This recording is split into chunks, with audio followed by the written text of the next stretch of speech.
Welcome to Blue Talks.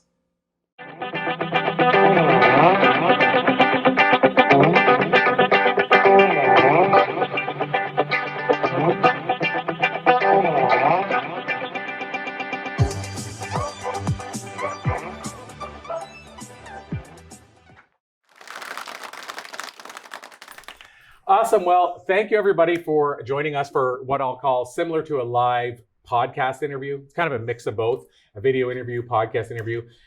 Super excited here to have with me Betsy. And Betsy, I've said your name in the past, and I thought I might have butchered the last name. It's Chasse. Chasse. Okay, that's what I thought. And then I thought, you know what? I'll ask her. That's the best way to answer. So Betsy, well, first of all, what the Bleep Do We Know is a documentary that it was one of those ones that impacted my life, much like the other well-known one around consciousness.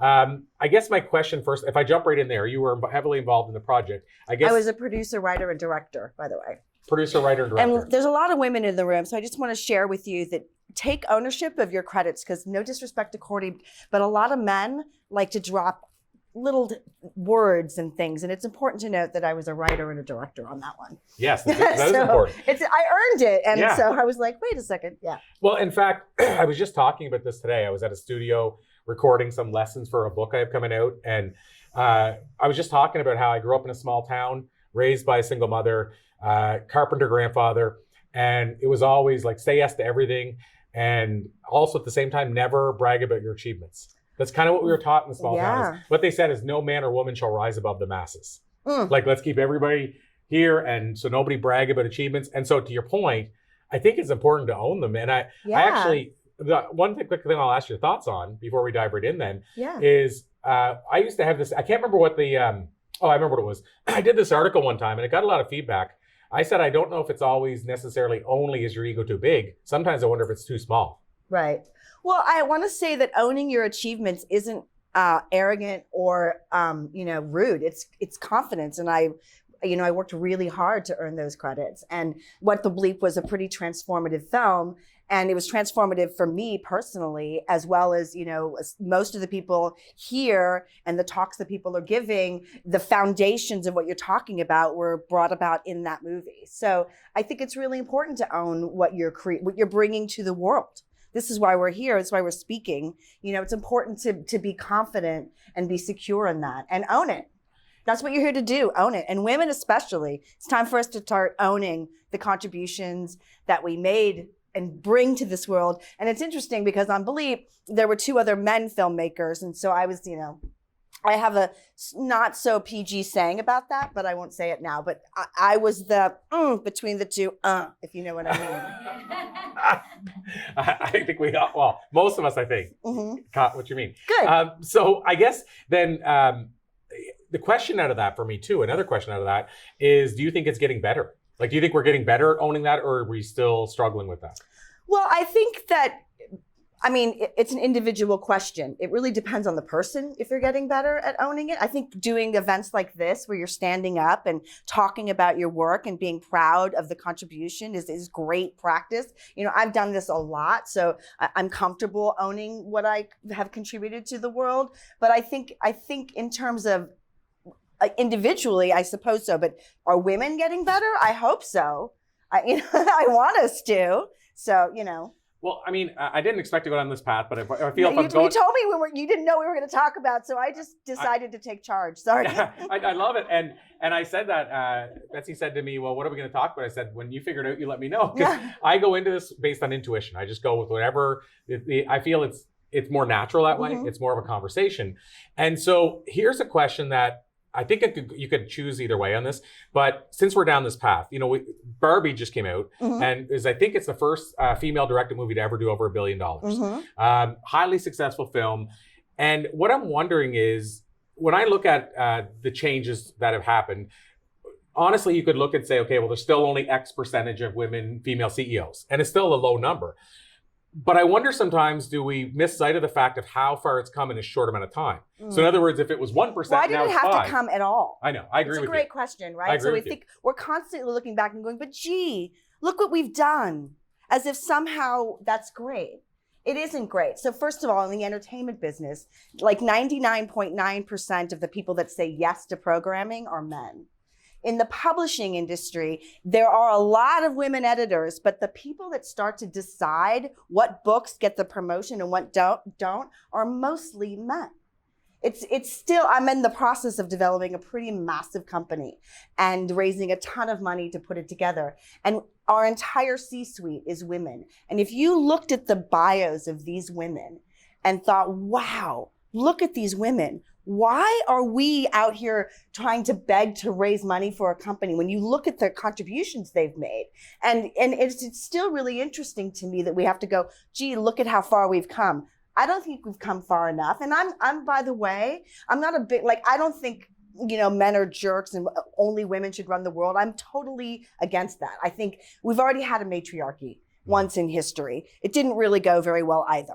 So we have to come to create a balance of harmony where we all learn to work together. And for me, I look at the young people. I have a son and a daughter, and I look at how they are in terms of gender and in terms of relating to each other, and they get it. It's all us old people that, pretty much, there's a Max Planck saying, science evolves one funeral at a time. So until, at some point we're all going to die off, and hopefully our younger people will get it, because they really do much better than we do. So, I don't know that our generation is ever going to get there, because it's going to require a massive evolutionary conscious shift in thinking. And I'm not sure we're all capable of that. Yeah, when you talk about the difference in terms of generation now versus, and I could even say my generation, like Gen X, I can say that I see a difference in men now with the way they are with children, the way they are with their significant others. For instance, I was talking to my mother recently. We were driving one place to another, and I said, she talked about my grandfather changing diapers. And I said, well, is that really that big of a deal? She said, he's the only family member I know, male family member, that ever changed a diaper. And we have a cousin, and she was over, I think she's my aunt, but I'm trying to think if she's my cousin or aunt, because we have a big family. Wow. I don't know her that well, so I know she's one of the two. It doesn't matter. But having said that, she was saying, oh yeah, well, if you're away, then Corey might have to finally change a diaper. And she's like, Corey might have to finally change a diaper. What do you mean? He's been changing diapers since day one. And I think that's a cultural shift. Like, you see men now out, with the baby, with the, I forget what it's called, but the sack in the front, and then also pushing another cart with another baby. I didn't see that when I was growing up. That wasn't my examples. No, we're evolving for sure. But I think that, for me, at least in my world, what I try not to do is go, oh, look, there's a man with a baby, and like give it some sort of honor. No, it should have been done all along. I want my children and people around me to know, like, well, this is how it should be. Where, in most cultures in the world, the idea that only women touch babies is a very white American thing, by the way. It's mostly white people that are like that. Because in lots of other cultures in the world, the children are raised, and even in Native, it's like a village. The whole idea of it's raised by a village is the whole way that they used to be raised. So that's very American and very new. It just kind of somehow we think that was just the way it has always been. No, it's just mostly American white people is the way it's been. Well, and I would add Canadian as well. Okay, there we go. So North American white people. That wasn't like because I want to get Canada in there. It was more just because it's the same there. Well, it's just North American. It's sort of Judeo-Christian. How about we say that? Yeah. Very. Well, the reason and so where my head was at with that is it's not like a pat in the back. It's more just like, wow, like this has really actually changed. Like what I'm getting at, for example, I left the hotel this morning, and I have a 6-year-old, a 3-year-old, and they're on this trip with me. And Heidi's, our event organizers, got to see this. There's a lot of love in our family. And when I leave, it's like today they were competing for who could say I love you is more. And the other thing is huggies. You're not allowed to leave without huggies. Well, 6 and a 3-year-old, well, when I was growing up, that wasn't encouraged. And what I'm just saying is that part at least gives me some hope. I guess what I'm trying to say. I have a lot of hope. I have a lot of hope because I raised my 2 kids and the kids that they surround themselves with. It's funny because I live in a very sort of area that has a lot of Republicans in it, but I talk to their kids, and half the stuff that people think that people should care about, they don't even care. Like, they really don't care whether you're John, Joe, Jill, unicorn, cat, they don't care. What they want to know, and what I'm proud of them, is like, what's their character? What are their ethics? How do they show up in the world? That's what matters to them Mhm. more than anything. And so a lot of times we're having these conversations as if, because it's what our generation is needing to face. And it's not necessarily what the next generation. And part of, hopefully, because we're having this conversation, what you're trying to say, I think, is the next generations will be better at it. And I think so. I think so. But, we still have to get through a couple of decades. So, hopefully we could get a little quicker on it. Yeah, absolutely. And so the what the bleep, just to go back to, I want to ask you one more thing about that. Yeah. Where did the idea come from? Like, in other words, what was the catalyst that made, like, for example, being on that team of producers and the director, writer, like, what made you say, this is something that needs to be out in the world? How did it get triggered? Was it somebody's idea? Like, I'm just curious. So what happened is Will and Mark were up in Washington and they were writing a movie called Sacred Science. And it was, and Will will tell you and Mark will tell you, the worst movie ever written of all time. It was really bad. And I had known Mark from the film business, and Mark came to LA and he said, please come and do this movie. And I said, I don't even know how to spell quantum physics. What are you talking about? This is weird. And what was interesting is he gave me a script. And at the time, they were going to use pre-recorded talks from some of the people that ended up in the movie. And one of the pre-recorded talks was a talk by Candace Pert. She wrote Molecules of Emotion. She's no longer with us. She was a pioneer. Another woman who got no credit for her amazing discoveries.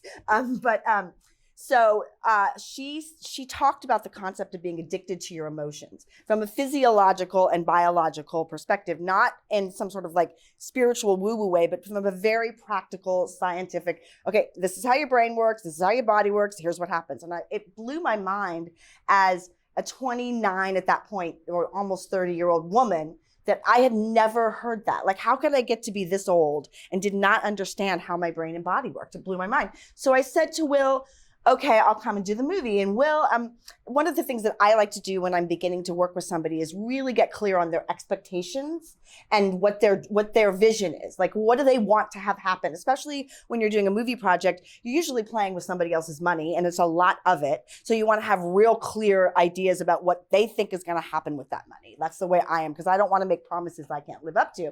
And Will said, I want 100 million people to see this movie.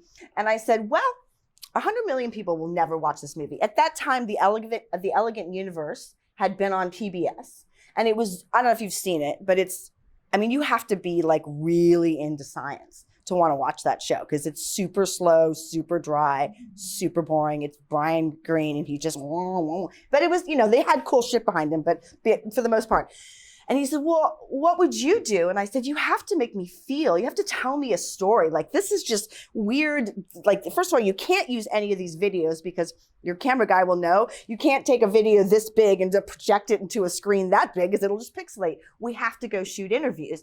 And he's like, well, who would you interview? And I was like, I don't know. So the next day, Will literally sent me like 40 books. And my dear friend Gabby's here. She was around during all of it, seeing I'd never read any of these things. So I just started picking up books. And the funny thing about how people ended up in that movie was, like, I called all the famous people and they all said no. They're like, this is weird. I'm never going to do that movie. Deepak, Jack Canfield, they all said no. So I was like, well, okay, we're going to find kind of normal people like that are like you now, just beginning your talks. I just went out, found a bunch of you people, interviewed them. And finally, at one point, Will said to me, okay, I think you're right. We need to do a movie. And I said, if you want 100 million people to see this movie, we have to cast a famous actress, because there's barriers in Hollywood. Like, they're not going to, like, if they see this is a weird movie about spirituality with no famous woo-woo people in it and no theater would ever touch this movie. So we ended up hiring an Academy Award-winning actress to play our role. So, Will was really receptive. And he called it the Betsy blow up, because I pretty much blew up his whole movie and rewrote it and then put it together in a way where we had a documentary, an animated feature, and a narrative all kind of combined into one. Wow. So a couple of directions I want to go from there. One, and this just happened Saturday, so it's what made it front of mind. And remind me to mention John Holland in a second. But what happened Saturday is I asked a similar question about The Secret. And so I was talking to Mike Dooley. Some of you guys might know, Notes from the Universe. And I asked him different questions. All right, we were talking about The Secret, and he said, which I didn't know, Rhonda Byrne's original plan was, this is going to broadcast on every network in the world at one time. Mm. And like I said, that sounds awesome. Let's see if we can make that happen. That did not happen. And he said every network in the world said no chance. Yeah, that happened to me. I mean, when I took it to the studios, and it's funny because I just produced a docuseries, which is why I'm doing what I'm doing now, is I produced this really cool docuseries called the Galileo Project with all sorts of really interesting scientists in it. And I started shopping it to the studios recently. And I started getting literally the same sentence that I had when I took What the Bleep. Wow, this is so cool, but no one's gonna watch this.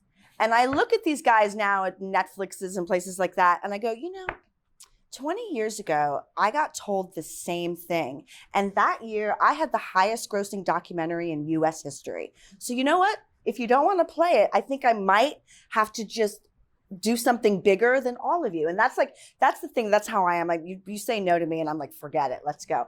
But it's very common to this day. You'd still think, but there's still a barrier, like for the TEDx is a perfect example of this. Like TEDx is there's very specific guidelines for being a TEDx speaker. Why? Mindfulness, mind, body, spirit, LOHAS, health and wellness, psychedelics, all the stuff that encompasses that is the largest market sector in the world. It is the biggest market sector. It means that it's worth the most money. It's bigger than anything else. And yet you try to bring it to a mainstream distribution in any way, and the barriers are still there. Well, I mentioned I wanted to mention John Holland with Hay House. And so I was at this event, Hay House. They did the mediumship session. Mm-hmm. I don't know the exact terminology, but it's basically him and a guy named Sean. They, for 2 hours with the audience, first they took questions, and then they kind of said, I'm gonna bring in the spirits, and they talked through that. And for me, I've always struggled because I always said I've been a spiritual skeptic, which is probably the reason why, so James Redfield, who's kind of become a mentor, and I've worked on a project with him, he said, Corey, I like our interviews because you're skeptical. Mm-hmm. You don't just accept it. And me too, by the way, I was very skeptical the whole time. Well, I'll say what I liked that I saw John do that I don't see often enough, in my opinion, is he kept saying, from what we believe, what we understand, but we don't know. And the reason he said we don't know is he was saying, we're up here saying what happens after you die 5 years later. How do we know? Nobody's died for 5 years and come back. He said, like Anita Moorjani died for a short amount of time, so maybe we can say what she told us. Right. But we're talking like we know what happens 5 years later. And he said, I just want you to understand, this is what we feel is the case, and this is what I believe. Right. That actually makes me listen more than just saying, this is exactly how it works. You'd love the Galileo Project, because one of the things that I wanted to do with the Galileo Project was present scientific discoveries that could radically transform medicine, education, like everything, right? But I'm not interested, because I'm the super science geek. I won't put forth anything that doesn't have a sort of rigorous and very grounded scientific background, research, and information.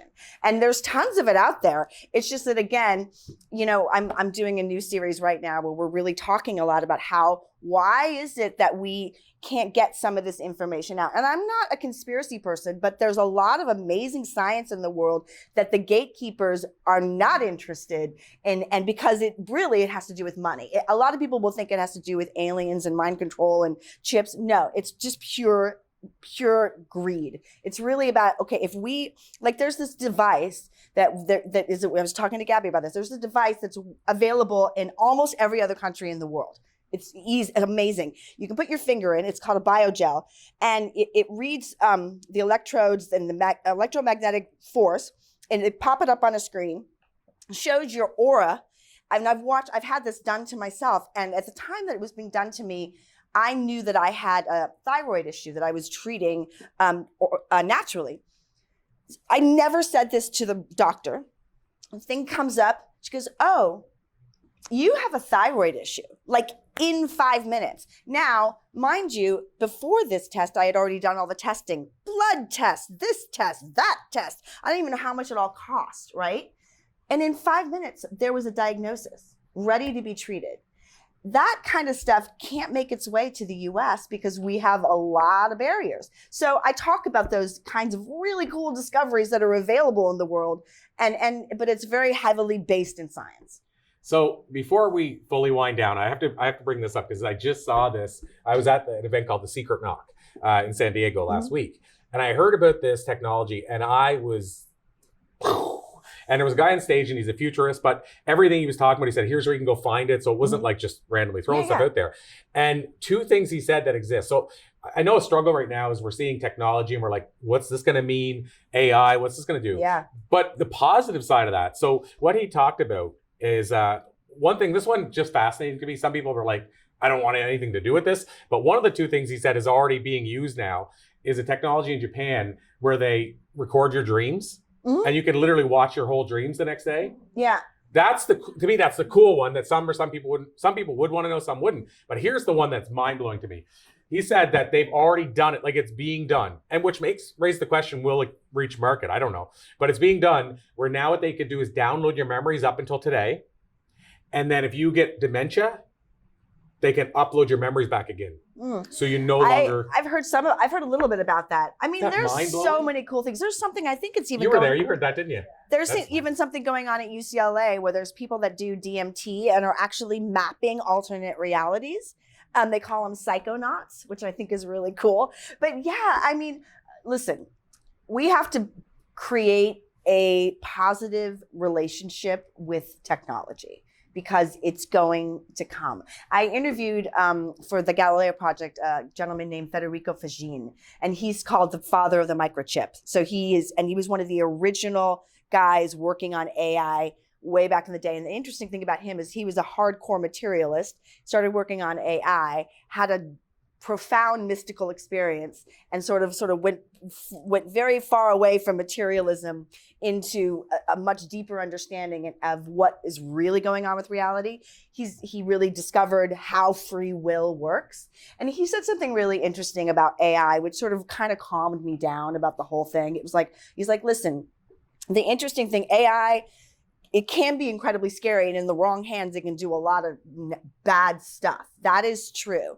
But AI will never be conscious like we're conscious because it doesn't have a biological component. So and this is the thing, like we're so separated from the earth and from nature, but we are actually a part of it. So that's how consciousness really works. It's different than just the machine.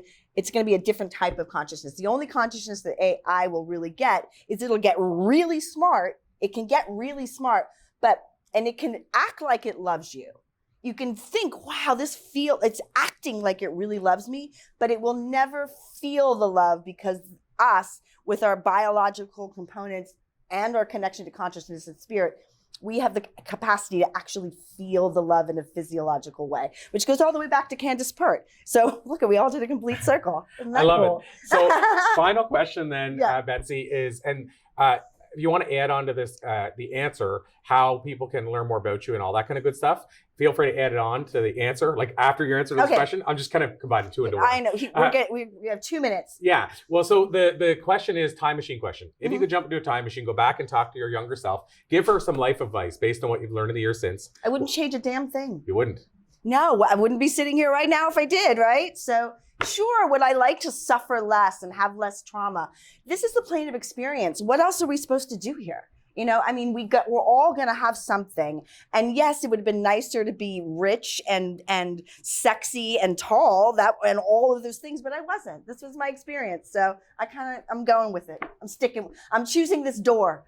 Okay, so I think you answered my follow-up question I sometimes ask. Would you get in the time machine? Nope. No, but I wanted to say one thing. You asked me earlier because I wanted to share this.